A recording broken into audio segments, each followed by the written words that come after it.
Welcome to tricky education by sir Saurabh Kohli. आज हम class 10th के चैप्टर 2 ज्योग्राफी वन एवं वन्य जीव संसाधन के बारे में चर्चा करेंगे। ये पूरा एनसीईआरटी बेस्ड लिखा हुआ है। आप इसको पढ़कर इस चैप्टर को आसानी से समझ सकते हैं। तो चलिए शुरू करते हैं। क्या आप जानते हैं हमारे देश में लगभग 81,000 वन्य जीव उपजातियां और लगभग 47,000 वनस्पति उपजातियां पाई जाती हैं। वनस्पति उपजातियों में से लगभग 15,000 उपजातियां भारतीय मूल की हैं, वो भी स्थानीय हैं।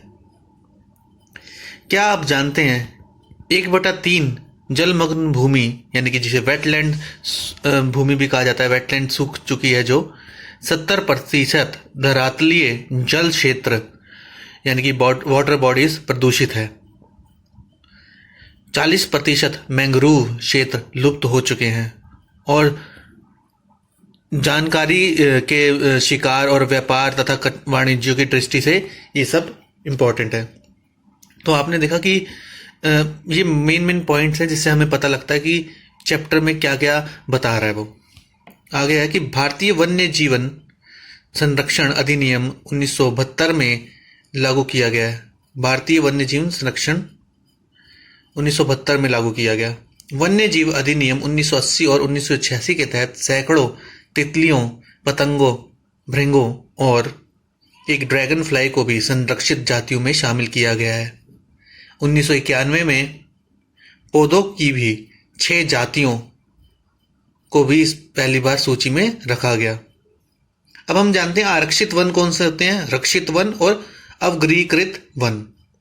आरक्षित वन यानी कि रिजर्व्ड फॉरेस्ट, देश में आधे से अधिक वन क्षेत्र आरक्षित वन घोषित किए गए हैं। रक्षित वन, वन विभाग के अनुसार देश के कुल वन क्षेत्र का 1/3 हिस्सा रक्षित है।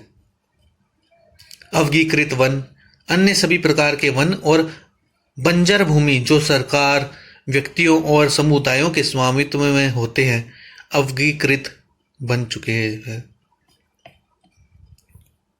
आगे सरिस्का बांध रिजर्व में राजस्थान के गांवों के लोग वन्य जीव संरक्षण अधिनियम के तहत वहां से खनन कार्य बंद करवाने के लिए संघर्ष करते हैं।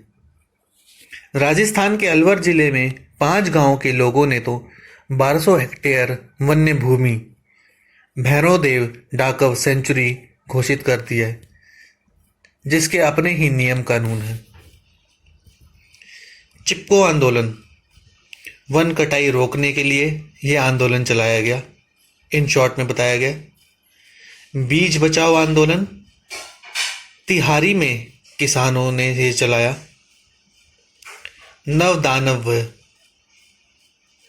नवदानव्य रासायनिक उर्वरकों के प्रयोग के बिना भी विविध फसल उत्पादन द्वारा आर्थिक रूप से व्यवहार्थ कृषि उत्पादन संभव हो। मतलब ये था कि बिना हम केमिकल डाले भी कृषि को उत्पादन कर सकते हैं। भारत में संयुक्त वन प्रबंधन कार्यक्रम क्षारित वनों की शुरुआत 1988 में हुई, जब उड़ीसा राज्य ने संयुक्त वन प्रबंधन का पहला प्रस्ताव पास किया। देखेंगे इससे संबंधित कुछ क्वेश्चन। कौन सा तरीका समुदायों की सीधी भागीदारी नहीं करता? वन्य जीव, पशु विहार, परिसीमन। भारत का कितने प्रतिशत भूभाग वनों से ढका है?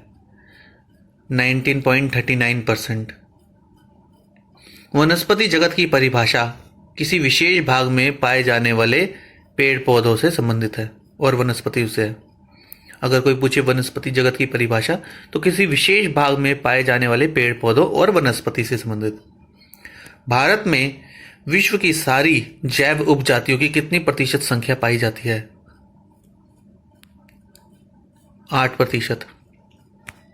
हमारे देश में कितनी वन जीवन उपजातियां हैं? लगभग 81,000। भारत में लगभग कितनी वनस्पतियां उपजातियां हैं? 47,000। वनस्पति उपजातियों में कितनी उपजातियां भारतीय मूल की हैं? 15,000 लगभग। अंडमान और निकोबार द्वीप समूह का कितना प्रतिशत भाग वनों से ढका है? 36.9। भारत का धरातलीय जल क्षेत्र कितने प्रतिशत प्रदूषित है? 70%। किस राज्य में स्थायी वनों के अधीन सबसे अधिक क्षेत्र है? मध्य प्रदेश। राष्ट्रीय पार्क की बात करें हम, नेशनल पार्क की, डाचीगम जो नेशनल पार्क है वो जम्मू कश्मीर में है। रेजर और कॉर्बेट उत्तराखंड में, सरिस्का और रणथंभौर राजस्थान में, बांदीपुर तमिलनाडु में, ददवा और चंद्रप्रभा यूपी में। तो इन शॉर्ट में हमने ज्योग्राफी का 10th क्लास चैप्टर 2 कवर किया। आगे भी हम अपना नेक्स्ट 3rd चैप्टर बना रहे हैं, तो इस चैनल से आप जुड़े रहिए। Thank you.